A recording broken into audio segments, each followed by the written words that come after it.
I'm sure this is going to piss some people off, but let's talk about this ridiculous article that I saw that compared making $100,000 in New York City to the average American making $36,000. And I've seen some people in the comments of TikTok saying that it's pretty much like making minimum wage, $36,000. So today I wanted to talk about the cost of living. And this isn't a video talking about, oh, you should feel bad about yourself, you're not making a lot of money. This is to show it's a really tough time for a lot of people to be saving money and investing. And so myself personally, I haven't been able to invest much in the past couple of months because my cost of living has gone up. I moved, I got engaged, I went on a trip, and I haven't been able to invest because of that. But there are a lot of things that are stacked against people, and I kind of wanted to lay out some of the common things that I've seen that have made it difficult for people, especially younger people like myself, to invest because a lot of the stuff is out of their control.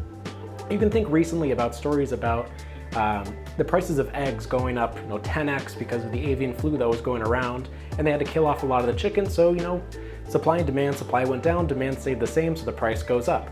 Turns out maybe that wasn't so true. The egg producers denied it, and then their earnings reports came out and they announced a 718% profit increase. So I guess times aren't tough for everyone.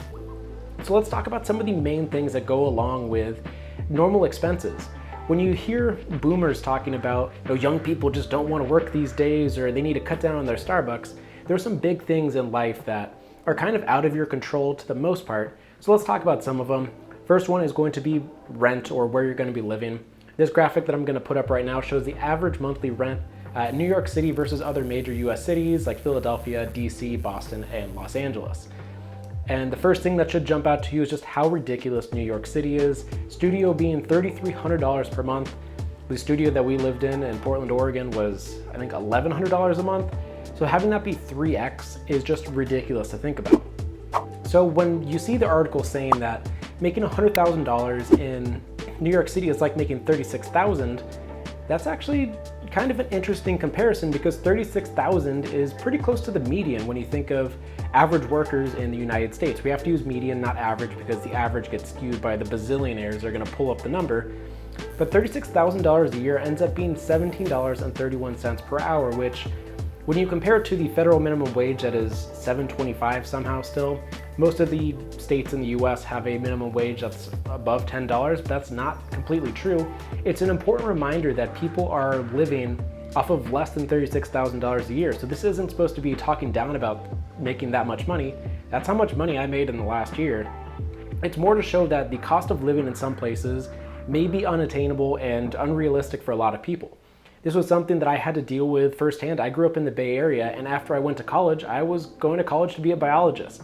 You know who doesn't make a lot of money? It's a biologist, and the cost of living is notoriously high in the Bay Area. And I knew that I wasn't going to be able to move back there. And when I see the numbers like this, New York City being 3 times what I paid here, Philadelphia being around 50% increase, DC, Boston, and LA being almost double, or double in some cases, it's an important reminder that the place where you live is important to your financial success, because there was a very tough decision about moving away from the people that you know and love, especially an area that you've grown up in. But there are some places that on a normal salary, you just can't afford to live there and build wealth as easily as if you lived some other place. I'm not telling you to move to the middle of nowhere or move to an Asian country where the cost of living is significantly lower, but I'm curious, and let me know down below if you've ever had to move because the cost of living in the area that you were at was too high to the point where you weren't able to save up money and try to build wealth for the future. I'm very curious to hear what other people's experiences were. I just shared my experience of not being able to live in the Bay Area, but let me know down below. And a major thing that we've seen in the past couple years is that we had the rent freeze because of the pandemic that recently ended. And there are some places where the rent has gone up significantly. You see stories about people getting letters in the mail about their rent going up, $600 in a month, which is just a ridiculous amount of money. Here in Oregon, rent hikes were capped at 14.6% for the next year, which is just a ridiculous increase. And when you compare that, how many years would it take for the price of rent to double here?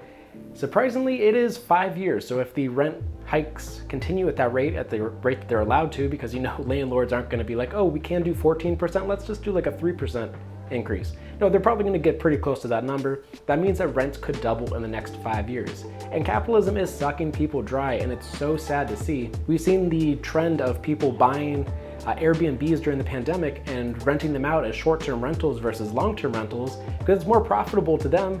and it makes the rental market even more difficult to find some place to live. It's getting to the point where some places are requiring that you need to live in the proximity of your Airbnb to make it legally allowed to happen. That's not going to happen everywhere, and it's not a full-time solution, but it's estimated that by 2030, 40% of all single-family business or single-family housing is going to be owned by major corporations, which is going to make it more difficult for normal people to be able to buy into the housing market, which has been historically the best place for average people to build wealth is by buying a house. So that's going to be more difficult to buy in, and it's going to make the rental market even more difficult because the supply is so much lower. So let's talk about wages, because with inflation going crazy, the hope is that wages are going to increase at a rate that is beating out inflation, because if not, the amount of money that you're bringing in is going to be able to buy less than it was 12 months previously. And so we have inflation at like 7.5%. Right now, wage increases are at 6%, and that's getting canceled out completely by inflation. So people are getting raises in their jobs, but it's not able to outpace inflation, which means that people are living off of less than they were 12 months ago, which is everything is just kind of crushing down on normal people. And that's the whole point of this channel, is to try to promote investing for normal people, but it's getting really difficult for a lot of people out there. You had gas prices that were like $6 a gallon. You have eggs being $13 for a dozen, and rent is just continuing to go up.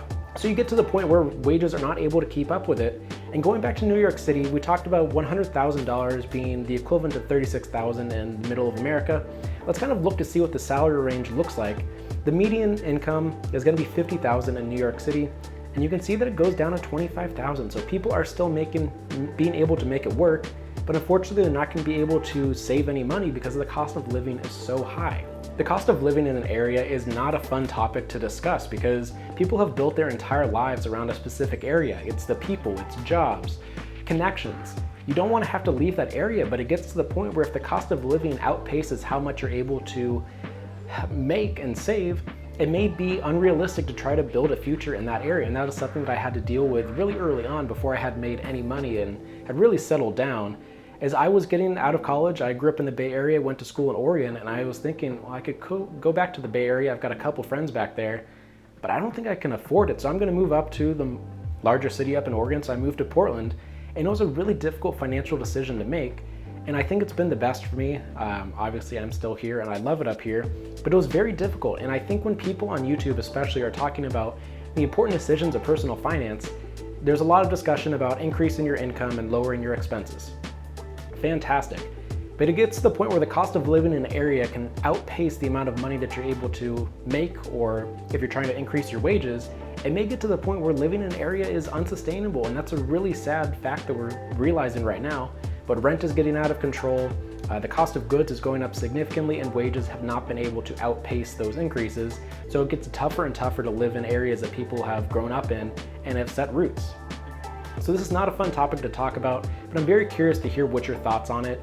And if you think that moving out of an area for financial reasons is something that you'll see in your future, or you think you're in an area that the cost of living is low enough where you think you can survive there for the long term and be able to build wealth. We've seen the mass exoduses out of places like California into Texas and Florida, where the tax rates are much lower. I live in Oregon, a state that has incredibly high taxes, and it kind of pinches you out at a time like this. So I'm curious to hear what people's opinions are down below. Let me know, let's start a discussion down there. My name is Andy. If you enjoyed this video, please hit that like and subscribe button as we're trying to reach 10,000 subscribers, and I'll see you in the next video. Thank you for watching.